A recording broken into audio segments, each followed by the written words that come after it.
Kaivalya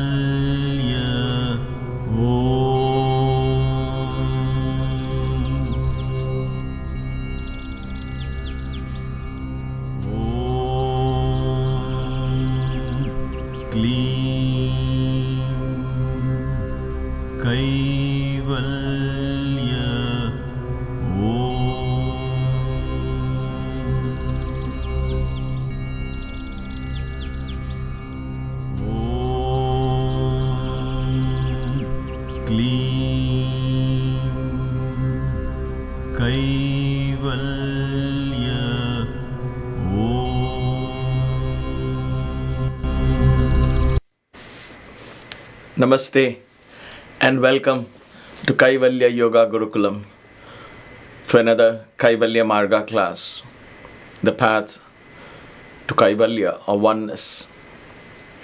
This is a series of special classes that we have launched just for the Navaratri, to celebrate the Navaratri, so we begin to think on these lines with the grace of the Divine Goddess. Let us begin this satsang, this session, with 3 Ohms, so we become more mindful.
Today is the 7th night, the last 3 days. It's like the final phase in the battle that Devi is engaged in to rise above good and evil.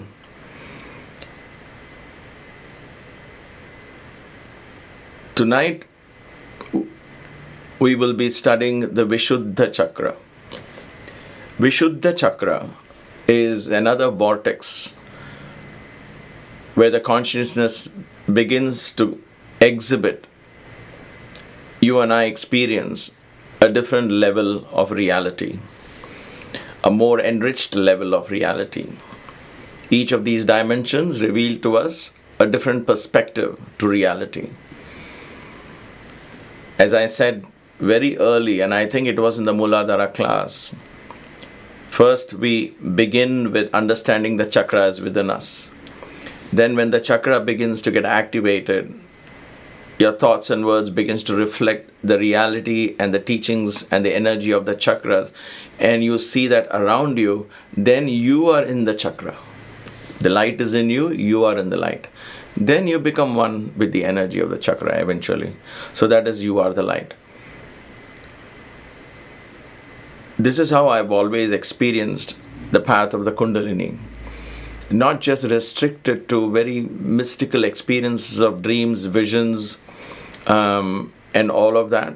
That is a very enriching and a very beautiful part of the experience. So that is one side, but that's a small portion of what actually this path of spirituality, I call it Kundalini Yoga right now because we are in this understanding. But from what I believe, every path leads to the awakening of Kundalini. In other words, leads to the awakening of your divine self. Whether it is the path of bhakti or jnana and all of that, as you begin more clearer in your understanding, it just means, and in your experience and in your convictions, and the reality around you slowly changes, then it just means that the Kundalini is finding her way. You may or may not experience the mystical part of that experience at that point. In Hatha Yoga, that's an added bonus, if you will. But it requires tremendous discipline and regular practice. All right. Vishuddha Chakra, what does it mean? Vishuddhi is clean. Clean. The chakra stands for cleanliness. This chakra stands for purity. Purity. Now, purity should not be misunderstood here as opposed to impure and pure. It's not a relative term here. The best way to the Vishuddha is the Sanskrit way, that's the best way. But the English word that gets very close to this, technically it means clean or pure, right? But the English word that gets close to this is unconditionality. Unconditionality. There are no conditions. There are no limitations. There is no influence here of all of those previous low vortexes of energy. Vishuddhi is, that's why it is called pure. Pure means it is free from conditionalities. There is no judgment and all here. It's opening up now to a state beyond judgment. Before I forget, this is the place where the mind begins to blossom into the spirit. After this, no more senses. No more mind, actually. But we will continue using the word mind just for ease of understanding now, till we become more and more into this. But I just want to put it out there that the mind opens itself into being the spirit. In other words, the manas begins to transform itself in a mystical manner. If I were to explain this, it begins to transform itself into a Hansa. Hansa is a swan. A swan, a white swan. That's why Ramakrishna Paramahamsa had his logo, and they still have that logo in the Ramakrishna mission as a swan. The white swan resembles the clarity, the beauty, and the purity. Because the mystical swan, the white swan, Rajahamsa, Paramahamsa, as it is called, the king among swans, or the swan of swans, Paramahamsa, the mystical swan had that ability to distinguish between water, and had the ability to separate water from milk. So you can imagine the symbolism behind it. How can you separate water from milk? But that's what once it's mixed, it says mixed, right? But that clarity, the ability to separate water from milk, that is the analogy is used in the symbolism of the swan. Mind cannot do that, because mind is conditioned by the senses. So this is the chakra, it is still there, the sense is there, and I'll come to that in a second. But it begins to blossom from there, and the sense that affects here.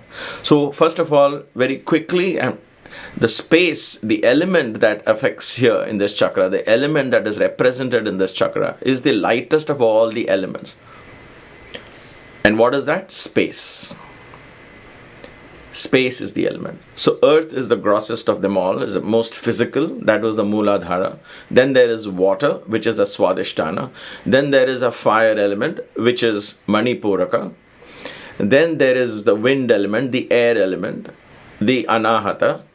And now in the Vishuddha, that is the heart chakra, and now the throat chakra, the Vishuddha has space element.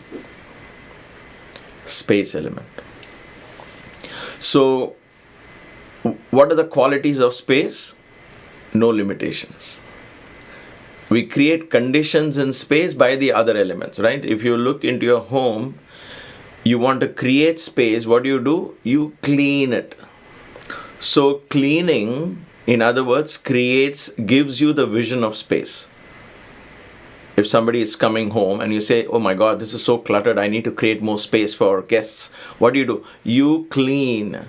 So the cleanliness gives more space. That is why Vishuddhi, cleanliness. How do we create that cleanliness in this chakra for it to open? We have to overcome all conditionalities. That is why that I, which is in the eye, which is now getting the support of this powerful divine energy that's blossoming in the heart chakra, that is, the deity begins to manifest, your guru, your deity, your God begins to manifest, and with the help of that you start merging into him. Because what is your meditation of your chosen God? He is omnipresent, he is omnipotent, he is omniscient, he knows everything, he is everywhere. Or she, Devi or Vishnu or Shiva. So all of this is that immense Godhead. It begins to open space. And that understanding, that realization, and I'm using these words carefully because it's a deep knowing that begins to blossom. And that understanding, that realization, that experience of that begins to activate this chakra. And therefore, when this chakra begins to activate, what happens? All the little conditions of the little eye drops off. All the other blocks that we talked about here, the duality, separation, all that fades away. It's very insignificant. So again, as I always say this, we have experienced all of this. We have. If you go and close your eyes and think about some of the spiritual experiences you have had, you do experience this. And I'll come to how this chakra is active in many of us even today. But these are spontaneous, these are sporadical, these are not under the control, these are not, it doesn't stay there, it flutters, gives you that beautiful joy, and then the other chakras begin to draw the consciousness. So the consciousness traverses from down to up. And Baba said on that interview, he said 90% from here, and he said whatever remaining, a handful, come here, and then they also get caught in these 5 senses. So what is a sense organ that is associated here with this chakra? The sense of hearing and the sense of speech. Both associated with sound element. And sound, vibration, frequencies, if you will. Sound is the means for activating, experiencing Vishuddha. That's why music plays such an important role across religions, believers, non-believers, anybody. Music is what? It's just sound, combination of vibrations, frequencies of sound. Immediately transports. Sound has that quality to relieve you from your conditions and export you, rather, or elevate you, if that's the right word. Elevate you into that dimension of, this is beautiful. And what kind of sound depends on each person, right? But that sound, understand, sound is connected with space because space has no limitations.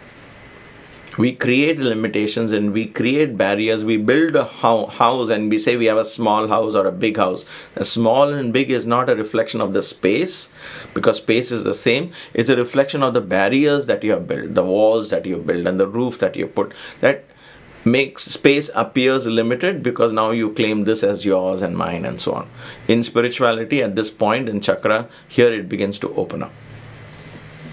All right? This chakra is the gurusthana. Let's go to the slides.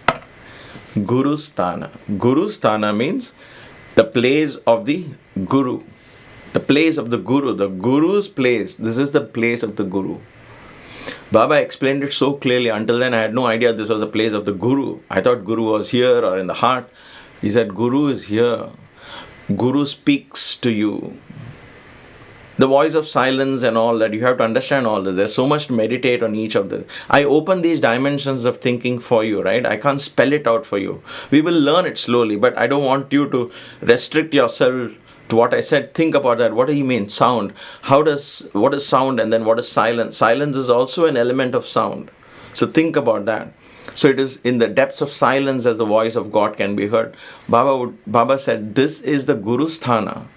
The Guru speaks to you from here. The Guru guides you from here. The Guru opens your mind to divinity from here.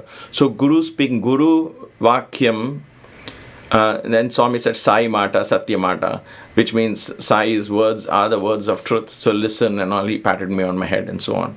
But the point there was Guru Vakyam. That is why the words of the Guru are considered so important in our tradition generally.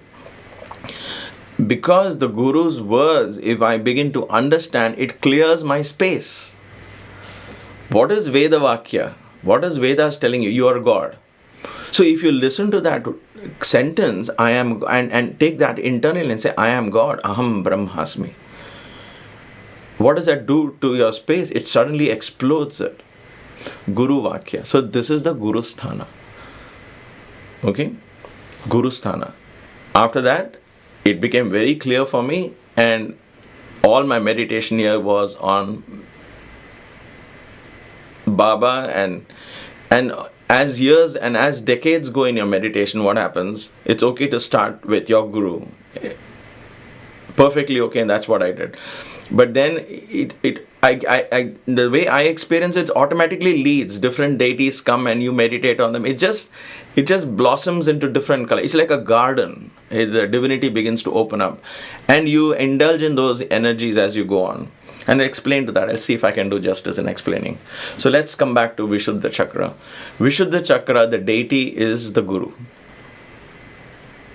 Okay? Dakshinamurti, Sai. For many of us who follow Sai, it could be Shirdi Baba sitting with that left foot down and right foot folded. He is the Tripura Sundari, he is the Guru, everything, right? So Shirdi Baba is an amazing concept, an amazing Guru. So you could meditate on Shirdi Baba. You could meditate on Satya Sai. You could meditate on Sri Dakshinamurti. You could meditate.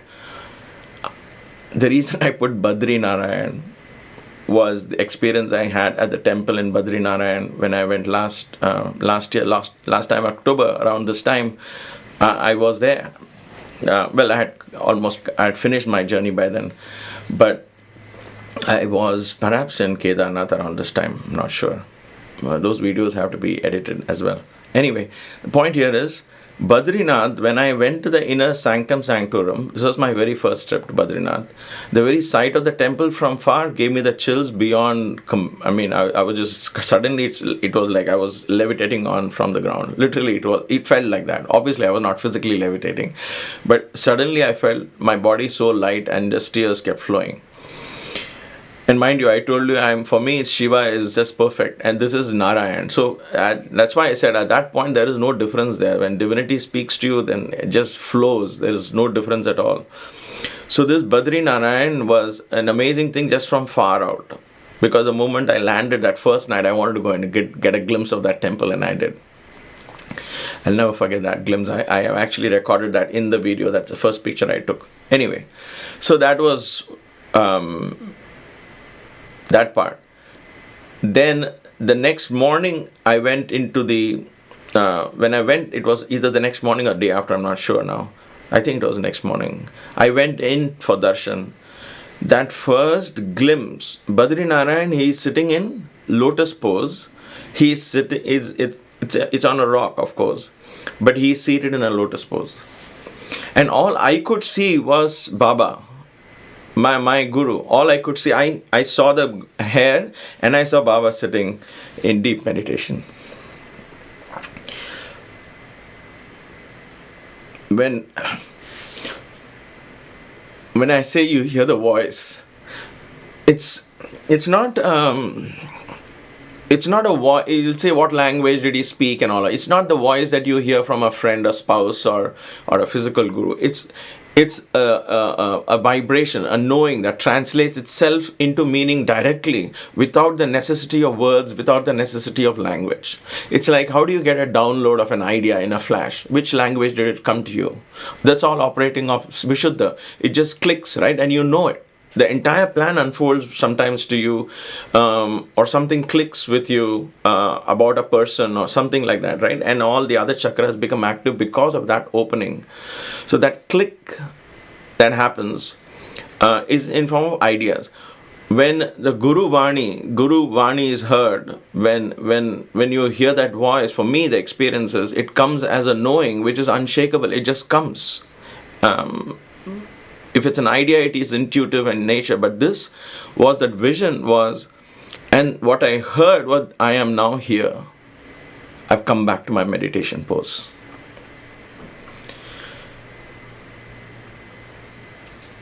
So there was Narayana sitting in lotus pose. All I could see was Swami. So I didn't believe it. I said, this is my eyes playing tricks on me. So I went the next again, I went to the early morning darshan, where you pay a handsome fee to get in. And once again, it was, I just couldn't get that image. Oh, I said, I'm imagining, I need to close my eyes, open it, I need to see who the Badrinarayan is. I didn't see. It wasn't a red robe. It was just Swami there with the robe, but he was embedded in that stone. So for me, I put Badrinarayan, and that entire trip, it was my chakra was so active. Anyway, so Badrinarayan was for me. So I'm just putting it out, sharing it with you. Dakshinamurti has always been for the last 9-10 years now, because again I see Swami merging into Dakshinamurti. When I say Swami, I mean my Guru, Bhagavan Sri Satya Sai Baba, merging into the Supreme Guru, from where he came, and he's gone back to that. So for me, that aspect is where I feel very much at home. Because when I say very much at home, it's not an emotional tie, because that's when this chakra begins to operate. And everything seems to fall in place, perfectly orchestrated in my head. Everything seems to work beautifully. So, Vishuddha Chakra is the deity. The deity is your guru, or whomever you think as your guru. It could be Shiva, it could be Shakti, it could be anyone. But the concept here for me was, the guru speaks to you. You get darshan here. Here you get sambhasanam. You listen now. The conversation happens with the deity here. In other words, your energies begin to interact with the energies of the deity. And the deity, again, I'm using the word deity in a very, I don't like that word, but I'm speaking English, so unfortunately I had to use the word. That being, that energy begins to transfer the knowledge to you, and wisdom to you, and the power to you, and you take your littleness and merge into the deity. So that interaction is sambhasanam. Sambhasanam means you begin to listen. In other words, you begin to understand, you begin to appreciate, and you begin to follow it. So this is what that chakra does. It's an amazing, these after Manipuraka, Manipuraka onwards, actually the journey is so beautiful. So mantras, I'm going to just give you a list of mantras that I've done over the years now. Some of them lasted few months, like Om Namo Bhagavate Vasudevaya has lasted for at least 2 years now. Sri Guru Parama Guru has always been. Om Bhagavan Sri Satya Sai Baba is what I started with after Swami gave that discourse many years ago, and that went on for many years. 3, 4, 5 years, it was Om Bhagavan Sri Satya Sai Baba Namah, along with other mantras. So, and Om Shiva Sadguruve Namaha. That happened to me as well. And finally, of course, Soham. When I go into pranayama, I bring the Soham mantra into it. We'll touch upon that now in a little bit. So, the mantra here is your Guru mantra. The mantra that brings your Guru into your focus. The Guru that comes alive in that chakra. The Guru that begins to talk to you, you communicate with the Guru. When you're doing that, this chakra is beginning to open. Okay? So, if I've not said it earlier, these are not watertight compartments. It could be the same deity everywhere, but the function of that deity begins to change. So here you get darshan, you get the companionship, here you get the chance to converse. Bhagavad Gita happens in the Vishuddha Chakra. When you begin to understand slokas as you read them, when you begin to get the aha moments as you listen to someone talk, when you listen to you get messages from advertisements on TV, or you get messages from somewhere. You're just passing by, somebody says something, you're like, wow, why did that strike a chord in me? That is when your Vishuddha Chakra is operating. It becomes active. You hear things. Just that's why the anahata opens that. Anahata is again sound, I told you, right? Your feeling matters a lot. Here you begin to actually understand, grasp that in absolute clarity. Why clarity? Because now space is created. You can easily see in your room how much space is there, right? That clarity comes. Clarity is given here as well. The understanding of Guru Vakya, understanding of the Vedic truths, understanding of the I am principle, or things which are not clear to you begin to understand. Here. This is what gives birth to Gayatri Mantra for this and higher. So that you have to, I shouldn't say you have to,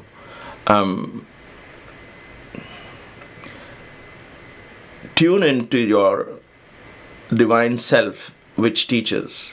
What is that divine self? You ask yourself. Is it Sai? If it's Sai is everything for me, then go into Sai as a teacher.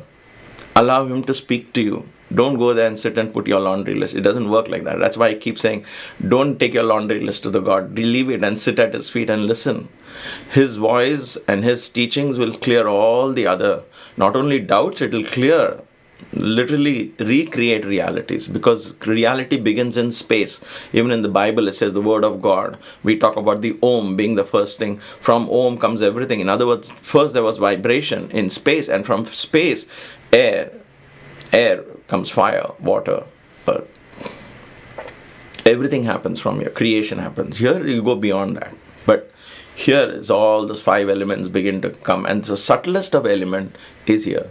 This is the Udana Vayu. So Patanjali in Yoga Sutras talks very highly about Udana Vayu. When this becomes active, your body becomes very light. You feel very energetic, very optimistic, very elated, very, very easy to slip into divine modes.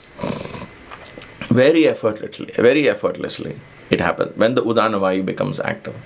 So yoga practices and all activates the Udana Vayu. Alright, now how many petals in this chakra? There are 16 petals in this chakra. As a devotee of Mother Goddess, as having understood more about Swami's emphasis on mind control, I have always seen these 16 petals as the 16 phases of the moon. Very simple. There are 15 days, but when the 15th night turns into the first night of the next phase, generally you will say, right, there are only 15 phases in the moon. Why are you saying 16 phases?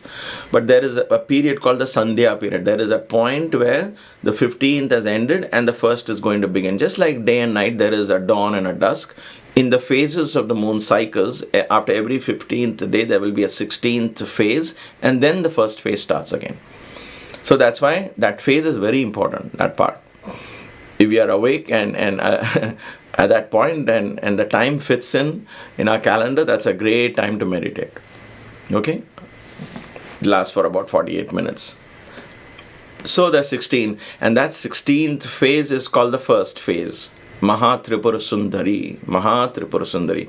Now, for those of you who have attended these pujas every day, in the Khadgamala Stotram, the first Kumkuma offering that we do, I mentioned this. First, we pay each phase of the moon is an energy principle that is active on that night, on that time of the lunar time. And therefore you pay homage to them, understanding that this is an energy of the divine. So the training, that's why I say, why am I putting it here is because the practice of the kundalini and the practice of this, when you're doing consciously as a sadhana, you also do rituals, because that reinforces my meditation. That ritual is not to please some gods out there. But when you meditate on the 6 phases of the moon, you connect your mind to the 6 phases of the moon. You become more conscious. And I'm going to put the word moon The moon goes through the different constellations. So different phases doesn't mean the same old 15 days repeats itself, because each time it passes through a different constellation. The energy combinations of these cosmic forces are connected with your microscope, the microcosm inside you. And therefore our thought patterns, everything will undergo that change. And when we live in tune with this, we can't get paranoid about this. Just be aware, and when we live in tune with this, with the element of prayer and reverence, accepting the Shakti principles, then the divine orchestrates your life. When it is a rough patch, the divine gives you the strength, because you have opened the door to do it. It's not like the divine chooses. We might like to think that the divine is somehow outside us, deciding to give us grace or not. That is more of a dramatic idea that we hold on to, a Santa Claus God. But the divine, these energies are waiting for us to allow. What does that allowing mean? The little I should allow the bigger I to operate. So it's easy for me to say, let Devi take over, let Sai take over, let my Guru take over. I want to surrender to my Guru. Swami Brahmanand sings in Jo Baje Hari Ko Sudha, I think. He says, खाक हो गुरु के चरण की, फिर जन्म नहीं आएगा. खाक हो means become dust at the feet of the Guru. In other words, your ego is just crushed completely. Then comes. So it's not an easy thing, but yes, that's why the path of devotion and bhakti and sadhana, all of this is important. So 16 petals is studied as the 16 phases of the moon.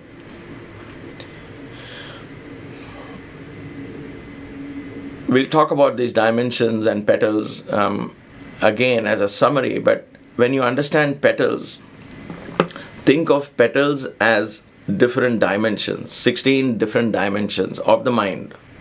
Okay? Mahatripura Sundari, Kameshwari, Bhagamalini, Nityakline, Bherunde, Vaishna, Vakni Vasani, all of them. Mahavajreshwari, Sivaduti, Tvarita, Kulasundari, Nitya. These are names given to us. And further studies into that gives you an idea of the energy and so on. But just understand these are all different deities given to us. So for us to give for us to be able to tune into this, right? So these are all different dimensions of the mind. Different dimensions. If the 16 dimensions open itself, your mind is in full bloom. It's connected with creativity and talents. This is where talents are born. This is where talents are maintained. This is where talents find expression. Not just singing, but painting, art, drawing, fine art. That's why fine arts is given very high importance, used to be given very high importance as part of regular education in the Gurukulas of those days. It was considered one of the, it was a gift. All of us have a unique talent, a uniqueness, that becomes a Guru Tattva. Guru Tattva is what is unique in you. What is your talent?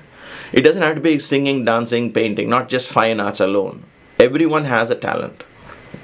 Somebody can be very fantastic in intellectual analysis. That is a talent. That is Vishuddha again. So, if you begin to work on your talents, you are working on Vishuddha Chakra. And those talents will make you the master. So, the Guru Tattva in you will be awakened, and you begin to shine through that. People look up to you there. In other words, when I say people look up to you, not for external respect and stuff like that, but you understand that the Guru Tattva begins to operate. You will say, wow, how is this happening? Because of that. When talent. So age doesn't matter there. That's why you and I, when we listen to a YouTube channel like Kuldeep Pai and these little children sing, you're like transported to a divine, and you see the divine energy flowing through them, and you're like, oh gosh, this is divine. Whom are you bowing down to? A small child? No, at that moment, it is an energy that is coming through that voice.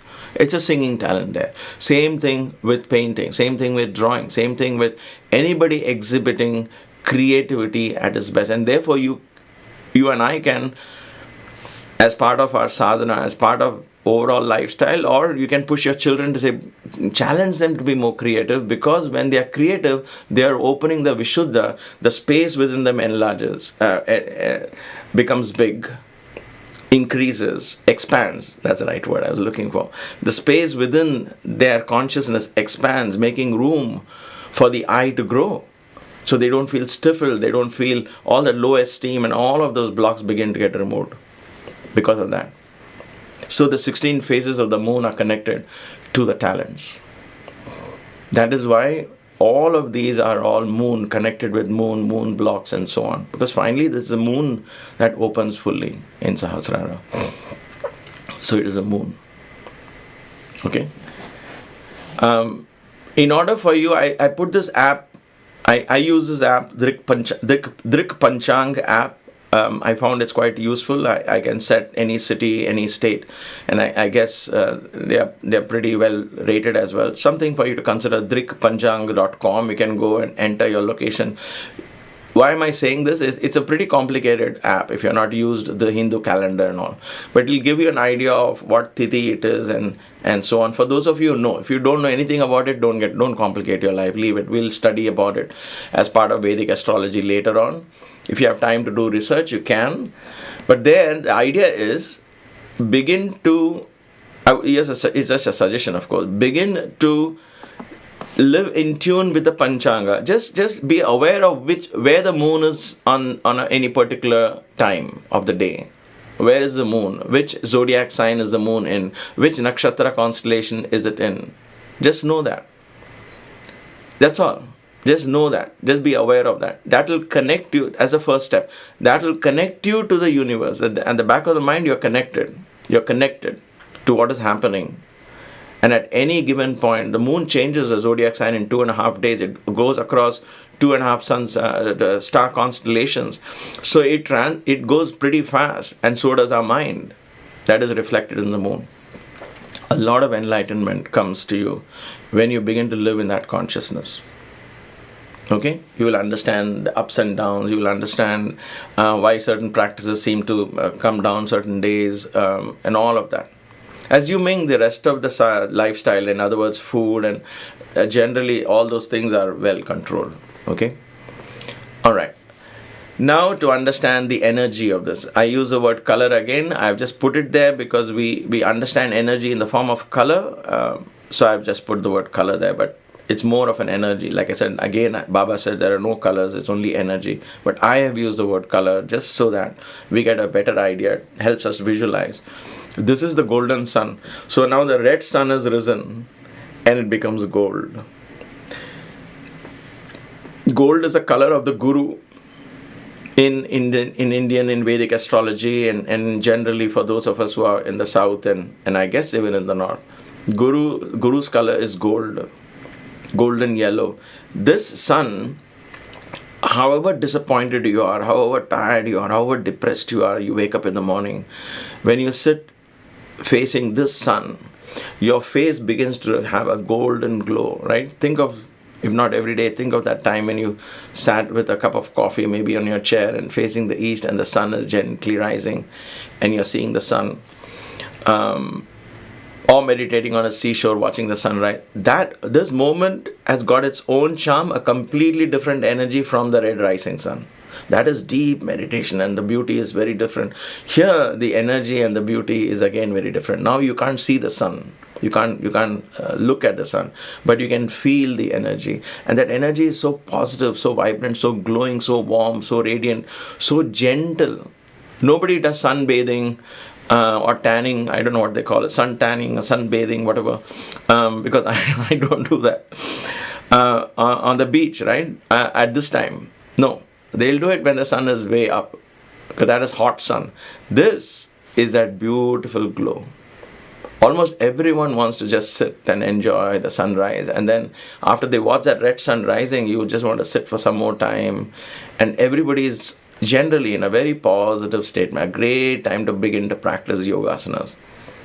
So it's a beautiful time of the day. So that is the energy of the sun, the golden sun.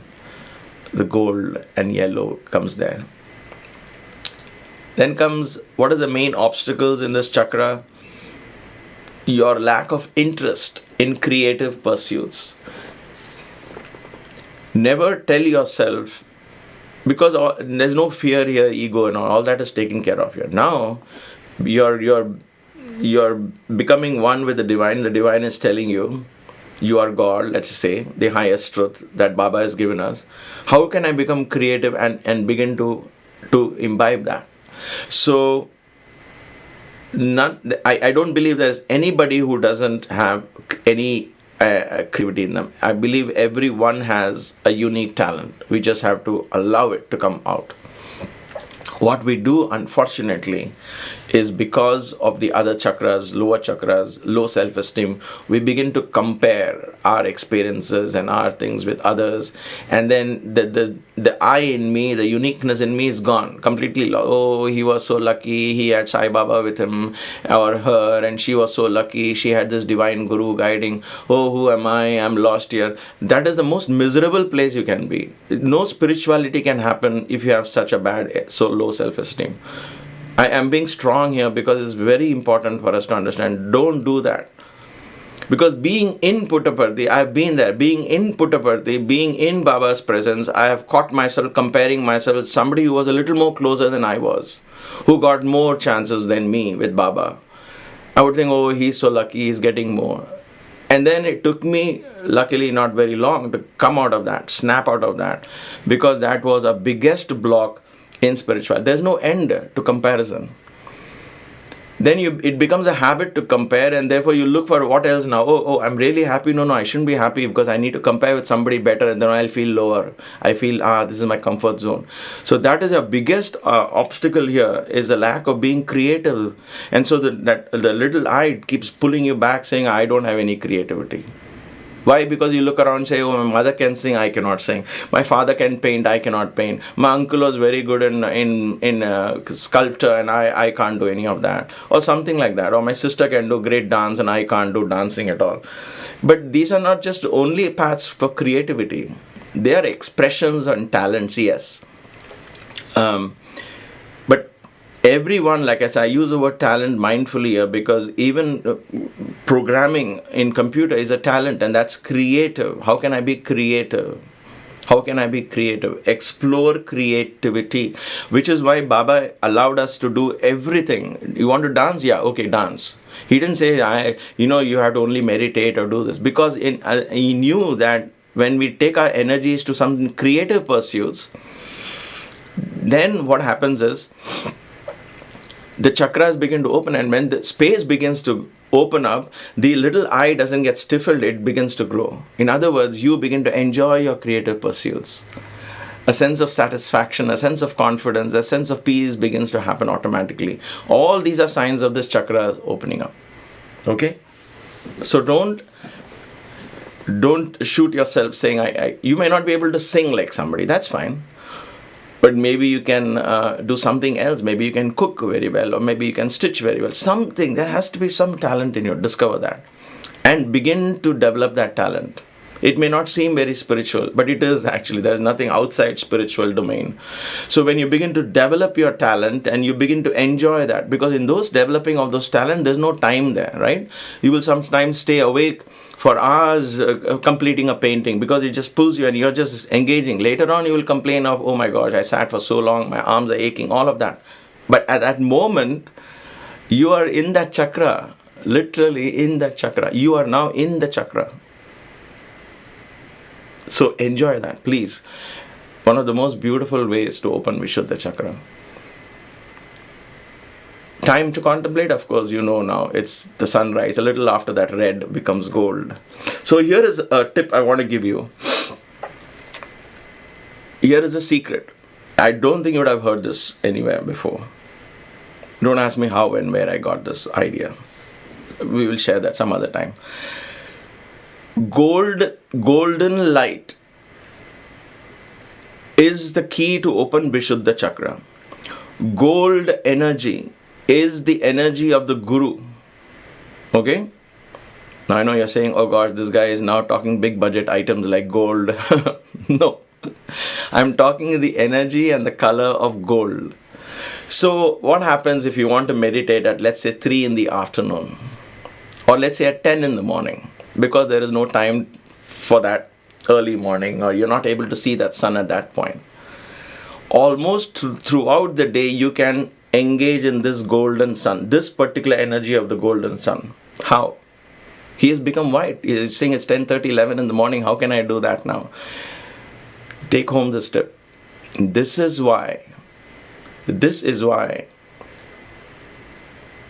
there are altars in Indian homes. I say Indian homes because that's more popular there.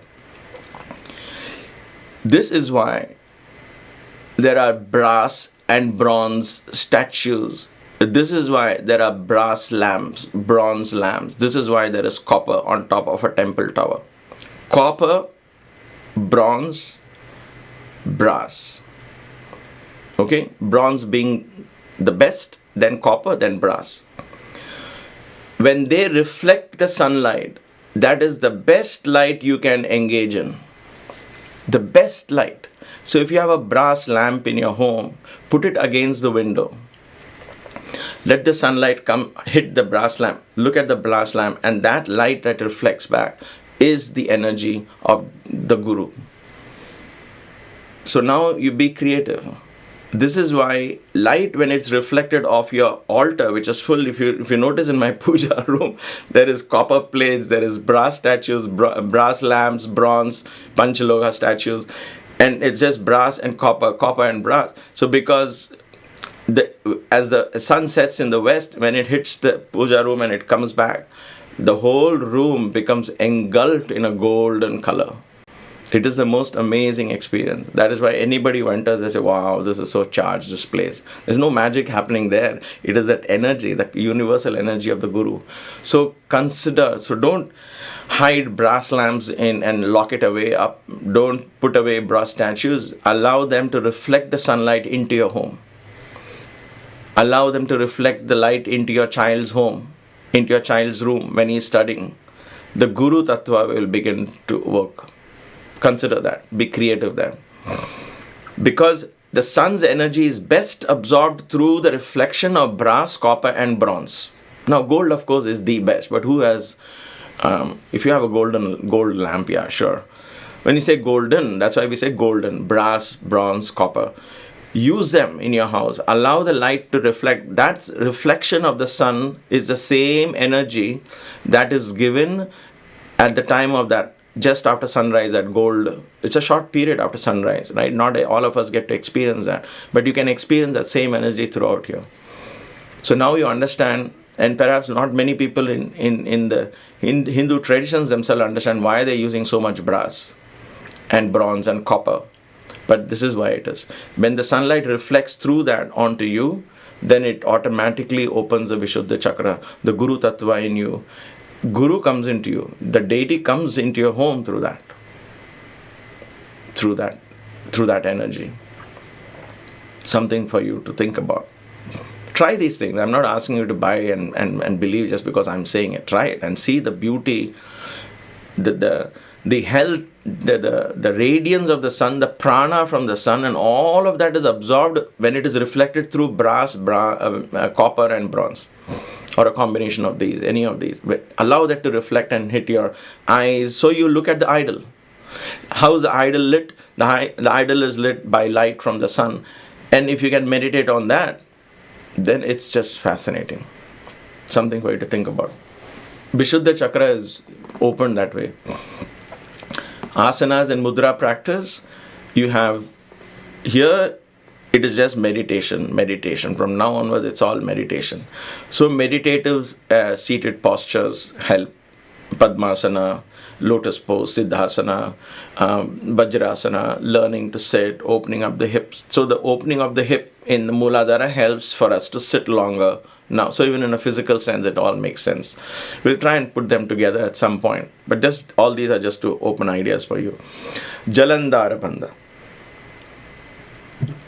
Neck bent down, locked in, begins to activate the Vishuddha Chakra. Now, there is a pranayama here. Pranayama is called the Ujjayi pranayama. Victorious. Ujjayi is victorious breath. It is where you partially close the glottis. And we all do that when we are in asana practice. I use that more in asanas than anything else. And my own pranayama practice.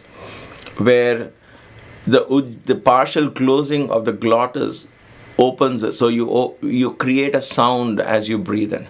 It goes something like this. I don't know if you can hear. Let me see if I can increase this a little bit.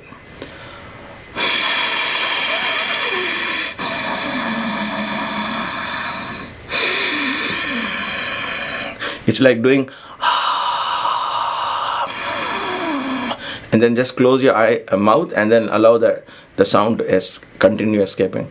The suction is done from the throat. Air goes in and out only through the nostrils, but the suction action is done from the throat. What happens here is it creates a sound, a hissing sound of the wind, because this sound is what gives birth to the wind energy. But rather than focusing on the wind, here, all that stage you would have crossed in pranayama practice as we go along. Now you are meditating on the sound that is coming in as you breathe in, the sound that is coming or emanating, and the vibration of the sound as you're breathing out. Only the sound. And what are those two sounds that come when you inhale and exhale? So hum. So hum. It is sa and ha, actually. It is sa and ha. So don't look for hum. It is a we say, right? That hum, that exhalation, ha. That was these are the bases of the most powerful mantras that come from here. Hirim and so on. Ha. So sa and ha. Sa and ha. So hum, so hum. This begins to harmonize that energy, male and female energy that you were practicing to balance in the Vishuddha Chakra. If you remember that lecture, please go back if you don't. That begins to manifest here, because this harmony between the two slowly merges into oneness in the Agnya Chakra. So sa and ha. Ha is the Purusha Tattva. Sa is the Shakti. Okay? So that's why Hare Rama, Ha Ha, Hare Hare, Hara Hara Hara Hara Mahadeva, all mantras with Ha, Hanuman. These words are very powerful because they begin to activate the Vishuddha Chakra. Vishuddha Chakra is Sa and Ha. So now you might ask, what about those mantras you mentioned earlier? It's your choice. You can start with those mantras. When your mind gets into a state of meditation, you begin the pranayama. With your neck bent down, you begin to activate the Ujjayi breath, the Ujjayi pranayama. And in Ujjayi pranayama, you begin Soham, Soham, Soham. So there's a way to combine all of these pranayamas together. There are many methods to do that. All the other pranayamas that I said, right from Surya Beda version 1, Chandra Beda version 2, Anuloma, Viloma, all of that combined with Ujjayi pranayama begins to activate all of this beautifully. So Ujjayi pranayama. Give me, I think I will be on time. Let's see. Concentration on the sound. Because all the other ratios and exhalation and all of that has happened before. Now you are slipping into the energy of the sound. That's all. And the vibrations of the sound. Because that will lead you to the Om in the Agnya Chakra. So that is what it is. Focus on the sound. It's very, very hypnotizing. If you can do that for 15-20 minutes just sitting, and you don't have to think anything actually. Just listen to that sound of the breath. That's why in my yoga classes, I generally refrain from putting any background music, because this is the music you want to listen to. This is the music that sets the rhythm of your pace in a class. We are teaching a class, so it's very difficult to personalize your practice, right? But when you practice on your own, listen to the sound. Automatically that rhythm, that pace, that sound, the energy that the sound is generating in every pose when you breathe in and out and you're listening to the sound of your breath, draws you, keeps you in. Guru Vani begins to happen there. Guru Vani means, Vani is words. The words of the Guru begin to manifest. In other words, you will be guided. My dear brothers, sisters, if you go within, awaken, the Guru, your search ends. You always, of course, grateful to the external Guru for having led you there. And that is part of basic gratitude, right? But then this Guru awakens, then every time you open a book to read, the meaning is just right in front of you. And then you just enjoy the practice. The Guru begins to speak to you from within, guide you from within. The knowing becomes so strong that you cannot ignore that voice. That is the call of divinity. When the voice of God is heard, you can't refuse it. So very interestingly, many years ago, in Puttaparthi, one of the boys asked Baba, as we were doing some group interview of one of those interviews that we were having, he asked, Baba, how do we understand, how do we know the difference that it is your voice and not the sound of our minds talking? How do we know the difference that it is not my mind that is telling me this, do this or do this, but it is your voice? How do I know the difference? Isn't that a very logical question to ask? So we were glad this boy put up that question, because Swami's answer was so prompt, so right away on the spot, and so divine. He simply said, if you are in doubt, it is not my voice. If it is my voice, you will have no doubt. Period. If you are wondering, oh, was this Swami's voice or my mind? It is not his voice. If it is his voice, there is no doubt. In other words, if divinity decides to communicate to you, the knowing becomes so strong that you cannot ignore it. You cannot ignore the call. You cannot ignore that knowledge that comes to you. Once this chakra opens and once that begins to happen, there is no going back. And that's the beauty of that other dimension. It begins, you begin to enjoy the company of the divine. You're never alone there. Because now not only you're having the presence, you're able to receive that, like I said, sambhasanam begins to happen. Interaction. His or her energy comes to you, your energy merges into them, and that interaction brings tremendous amount of knowledge. Vishuddha Chakra is an amazing chakra. So I'm giving you ideas of how all you can do it. You don't have to be even spiritual.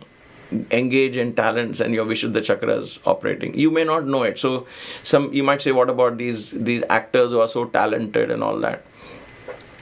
They're making so much money. Are they all spiritual? Their chakras are operating, but it's like, after that what? They may not do anything else. Without an overall spiritual lifestyle, without the other chakras and without all of that happening, you won't be able to get the joy of this for long.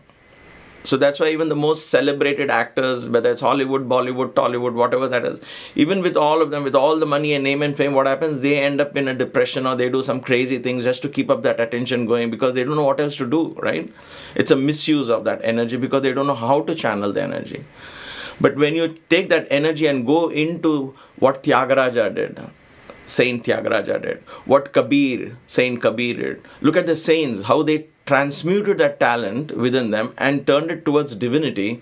Then there was no expectation that they just enjoyed, they merged into that talent, and their poetries stay for hundreds of years. Look at Tulsidas. So who's successful now? An actor or a rich man who lasts maybe 2 decades, 3 decades, and who just nowadays not even 2-3 years, right? They just disappear, right? Temporary. Or saints and sages who Hanuman, Tulsidas, yogis and gurus who have lasted for thousands of years, permanently etched in the depths of our scriptures, into the core of our scriptures, into the core of our teachings. Jesus, all of these, what did they do? They took that talent, that energy towards the divine. So who's successful therefore? Obviously, it goes without saying. So don't be put off by or ask these kind of questions. Just use these kind of thought processes to understand that when you use these for your own divinity, when divinity opens up, what you leave behind will last for hundreds and thousands of years, and you're not leaving it to last 100 years, 1,000 years. You are enjoying being who you are. You are allowing that talent to pass. You become the instrument of the divine. The divine speaks through you. The divine does everything to you. The Vani becomes. So when you see good talent, when you hear somebody's voice, he or she, child, old man, young, it doesn't matter. The sound of the voice, the vibration of the voice, in addition to the matter spoken and all of that, it will tell you you will be able to tune into that. Right? That is Vishuddha in action. So the individual cannot take any credit at that point, because he is tuned there and then she is tuned there, and she allows. Mirabai was tuned into Krishna and songs came out of her. It is like that. So there, Vishuddha is an operator. You are listening to Guru Vani there. You are feeling the energy of the Guru there, Supreme Guru, the Supreme Consciousness coming there. So you can, like I said, I put for meditation, you can meditate on Dakshinamurti. You can meditate on your own Guru. Now that you have understood, if you have listened to this whole talk, then you can choose the Guru aspect of your chosen deity. If Vishnu is here, allow Vishnu to become the Krishna and teach you the Bhagavad Gita.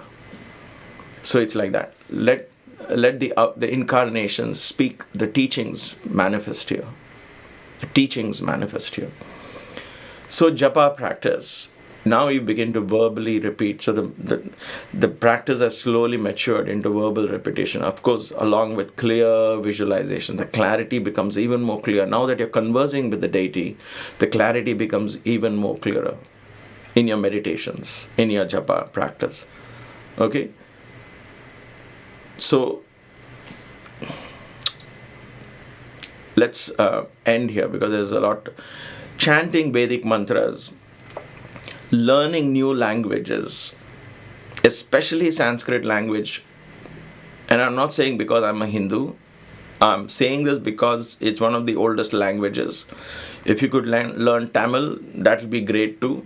Tamil and Sanskrit, these are two languages that create neural paths. They allow the grey matter to grow. So when you learn that, it creates a very unique path, not only in a physical brain, and improves your memory power and slows down memory loss, all of that. That is the physical part of it. But it actually begins to open nadis and channels, and pranic energies begins to flow. Any of the South Indian languages, North Indian languages, Hindi, all of them are borrowed from Sanskrit and Tamil, all the languages in India. But in addition to knowing your mother tongue, learn Sanskrit. Or Tamil, if you're tuned into Tamil, learn Sanskrit.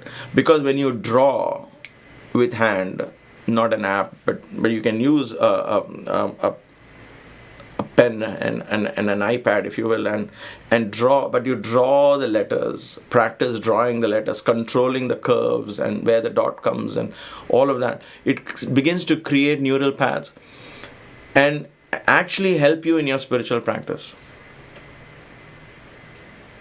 Okay, so now you will understand how everything falls in place.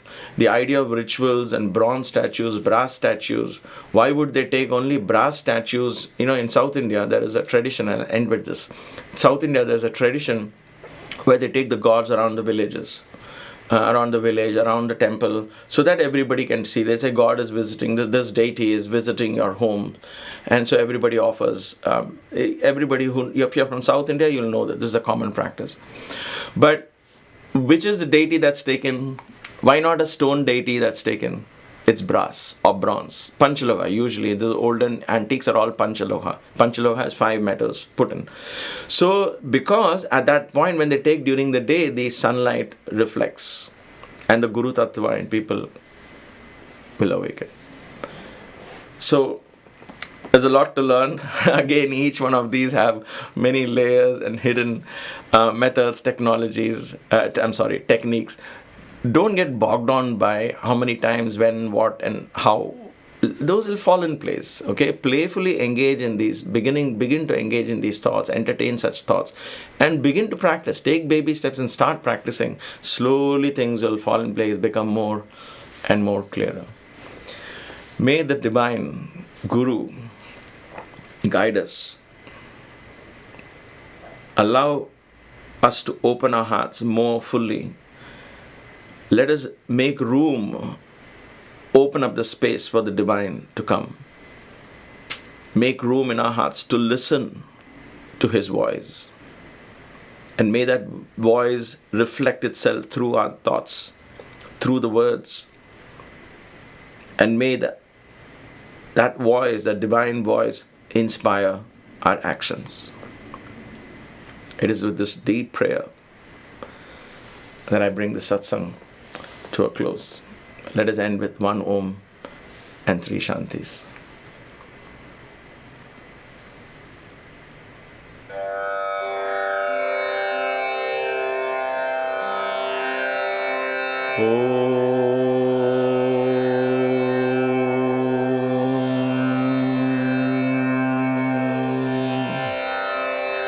Shanti, Shanti, Shanti.